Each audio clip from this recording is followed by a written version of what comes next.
Fir'aun yang dulu menjaga memelihara Musa saat balita, ini adalah anak ketek seumuran dengan Musa kok. Kadang-kadang ketika mati Fir'aun pertama, maka kekuasaan Fir'aun kok dilanjutkan dengan Fir'aun yang kedua, yang seusia seumuran dengan Musa tadi. Itulah yang disebut yang ditenggelamkan itu. Makanya dalam bahasa Prancis disebut Ramses II. Ramses II atau Fir'aun II itu yang ditenggelamkan. Kini sampai kini kan masih ada tuh Pak, di tengah kota Kairo di Tahrir namanya, kaki ada sebenarnya dari kaki siapa sebenarnya ada tertulis ini bangkainya Fir'aun, muminya Fir'aun, ya masih ada sampai sekarang di museum Kairo. Lama saya buruk nanti Pak. Tapi ada yang mengatakan ini kode banyak kadar garamnya yang tenggelam di lautan itu, sehingga itu yang membuat dulu ada ilmuwan dari Prancis Pak, kok biasanya kalau ikannya memutih di kakinya karena memang dia tenggelam dan sekian persentase masuk ke tubuhnya itu garam. Ada yang mengatakan gitu. Kita lanjutkan Bapak Ibu. Waja'a Fir'aun, telah datang Fir'aun, wa man qablahu, dan orang sebelumnya itu artinya telah datang orang sebelum Fir'aun. Ulama tafsir berkata begini Ibu, yang hadir pada pertemuan yang lampau, ayat 1-8 itu menyebutkan dua kaum A umatnya Nabi Hud, kaum Samud umatnya Nabi Saleh. Itu Pak Bu lebih duluan datangnya berbanding Fir'aun. Jadi maksud dari ayat ini, telah datang Fir'aun, telah datang kaum sebelum Fir'aun, maksudnya adalah kaum Ad dan kaum Samud yang juga dibinasakan oleh Allah karena mereka tidak mengindahkan arahan dari Nabi Hud atau Nabi Saleh. Ya kita sudah bahas ya, sudah kita bicarakan. Kaum Samud itu dibinasakan Allah dengan datangnya suara yang keras membuat pingsan semua mereka. Kaum A itu Allah datangkan badai, bencana besar, 7 malam 8 hari tidak berhenti. Di dalam ayat itu kita bahas kemarin kan. Apa akibat dari peristiwa itu? Tidak ada satupun yang tersisa dari kaum A, kaum Samud. Ludes, habis. Makanya digandengkan, telah datang Fir'aun, simbol dari kezaliman. Wa man qablahu, telah datang kaum sebelum Fir'aun, kaum Ad dan kaum Samud. Yang ketiga, wal mu'tafikatu bil khati'ah. Al mu'tafikat itu artinya adalah penduduk negeri yang dicungkir balikan.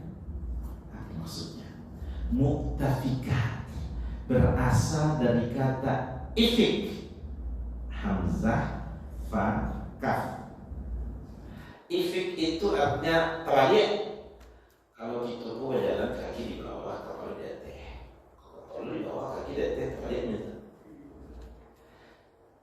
Ada dulu cerita di zaman Nabi hadithul ifki, peristiwa memutarbalikkan fakta. Itu cerita bininya Nabi bernama Aisyah dituduh berbuat serong selingkuh dengan seorang sahabat Nabi yang bernama Sofwan. Nah, itu peristiwa. Iyo, jadi pada itu ceritanya Pak Ibu, kamu bahwa cerita kalimat kata ifik tadi itu. Nabi kan berperang, biasanya begitu. Kalau Nabi berperang di luar kota, mengikutkan istrinya. Istri Nabi kan banyak, kesehatan baik di potlot atau undian. Namun yang muncul itu yang baik, adil. Saat itu yang baik adalah Aisyah. Namanya keluar. Setelah itu ibu lah selesai peperangan selesai, mana kaum muslim? Boleh ikut cerita balik ke Madinah naik. Di tengah perjalanan biasalah berarti sementara ada mungkin yang ke WC, ada mungkin yang buang air gitu. Kalau ikut istri Nabi kok ada 2-3 orang untuk menandunya. Jadi dibuat satu tandu, istrinya kan di dalam bengkek itu. Aisyah termasuk yang pahit untuk buang air. Jadi banyak bu di zaman itu sama di sini rest area namanya turun ke tangkosis itu sampai WC-nya enggak. Padang pasir di WC begitu kalau supaya tidak nampak orang lalu agak ke bukit Jawa di belakang bukit itu apa ya? Nah itu kan agak jauh makan. Ibunda Aisyah lah selesainya berarti ada yang mengatakan cincinnya, ada yang mengatakan kalau terjatuh. Di mana terletak cerita? Itu ceritanya dia. Setelah dicari kembali, ibu balik-balik ke tempat istirahat. Orang ngapain? Bapak Ibu, ada ulama yang berkomentar begini. Jadi budinya Aisyah itu selim, enggak kuat bana, enggak lo kurih bana kerempek enggak. Ada dia di dalam tandu, enggak ada dia di dalam tandu yang mangke kok sama saya. Nah itu enggak ada tadi nampaknya nanti boy Bunda Aisyah. Ada di dalam tunggu. Aisyah tuh nunggu saya sih kok tak bebel kok tiba orang tua itu udah tuan, ya kan? Nabi kalau dalam perjalanan Jawa itu selalu membuat strategi. Ada orang dipilih oleh Nabi sahabat yang inyokku di belakang, jalan sekian jam, setengah jam, kafilah. Ini baru jalan sampai tadi. Namanya sahabat Nabi Sofwan. Ibu-ibu, Pak, Nabi kalau memilih itu tidak sembarang orang lo kan? Dipilihnya semua itu karena level sahabat terjadi ya.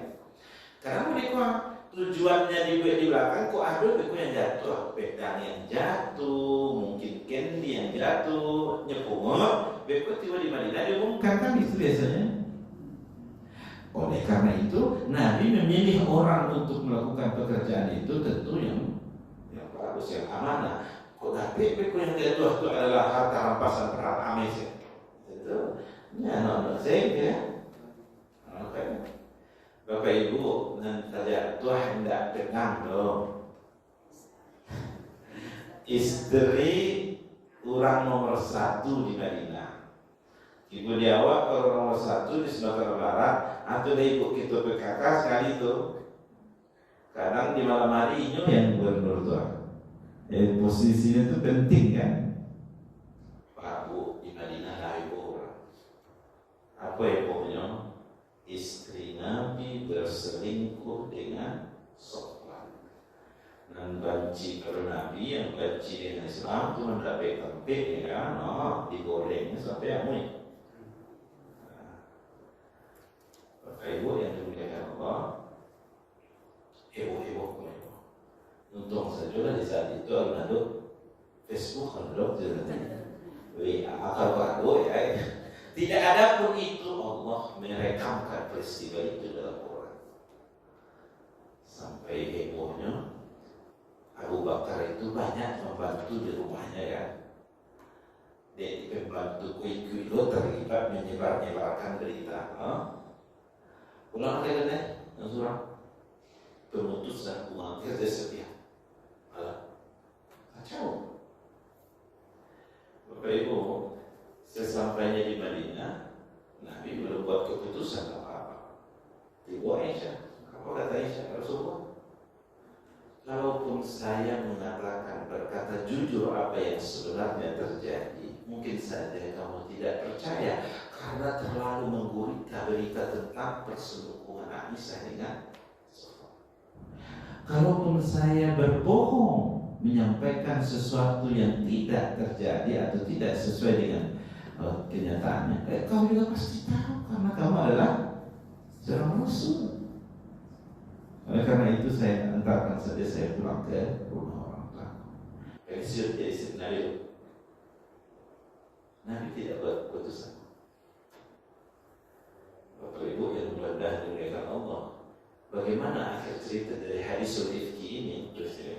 Memang turun khusus ayat Allah turun yang memberikan penjelasan Aisyah terbebas dari istri. Bahkan ada satu riwayat itu berkata begini, apa kata si Sofwan? Setelah ibunda Aisyah ini naik ke pelana untanya, dia di depan, dari tempat rest area itu sampai ke Madinah, Sofwan itu tidak pernah menoleh ke belakang. Sehingga ada cek keluarga di Madinah itu, si suaminya karena begini, wahai istriku, kalau itu terjadi pada suamimu dan Sofwan itu jauh lebih mulia berbanding suami, percaya tidak? Tidak percaya. Lalu kemudian sang istrinya bertanya kepada suami, kalau seandainya istrimu diisukan begitu dan Aisyah itu jauh lebih mulia dari istrimu, kamu gimana aja? Percaya? Tidak percaya. Jadi kalau dibawa tanah isu dari itu, akal logika, ya kan? Tapi kan dari kawan, ada bumbu-bumbunya steak kan, dari persengkol, dari keluar, entahlah, yo, rasuk-rasuk kayak ada itu. Itu namanya persangkaan. Dan mayoritas dari persangkaan itu membuat dosa, Bapak Ibu. Makanya apa yang harus dilakukan? Husnuzan. Bapak Ibu, menuduh orang itu berzina, hukumannya apa? Ya, kalau misalnya nyakitnya terbukti ya, tidak ada hukumannya. Dan menuduh orang berzina itu di pengadilan harus memberikan saksi. Dan saksi itu apa Pak Ibu? Saksi konyo harus betul-betul mencari mode masuknya banang ke jalan lubang jalan. Kalau tak boleh terangkan, dan setuju. Apalagi ini terkait dengan perselingkuhan. Kalau itu terjadi berapa? Sampai mau terjadi rajam kalau begini, suami. Kalau untuk bini atau suami, diderah 100 kali derah. Itu kan, jadi tidak boleh memang. Kenapa disebut hadis ifki? Peristiwa diputar balikkan beritanya. Mu'tafikat itu bukan berita yang diputar balikkan. Nagari itu karena diputar balikkan mereka. Apa yang dimaksud? Kaum Nabi Lut. Jadi telah datang Fir'aun, telah datang kaum sebelum Fir'aun, kaum Ad, kaum Samud, umatnya Nabi Hud, umat Nabi Saleh. Wal Mu'tafikat, telah datang negeri yang pernah dijungkir balikan oleh Allah karena firman Allah, yaitu negeri kaum Lut. Sampai dijungkir balikan, persen tak kalau 20%, tak yoya saja, tak dijungkir balikan. Lalu berkata begini, laki-laki berbuat zina dengan perempuan, dosa besar. Laki-laki berbuat zina dengan sesama laki-laki jauh lebih besar karena keluar dari tata normal. Maka Allah juga mendatangkan azab yang tidak normal, dijungkir balikan negeri itu. Coba ya sampai semua umat yang disampaikan tadi, kaum Ad, kaum Samud, negeri yang dijungkir balikan, negeri kaum Lut, melakukan kesalahan yang sama. Kenapa? Apa kesalahan yang sama itu?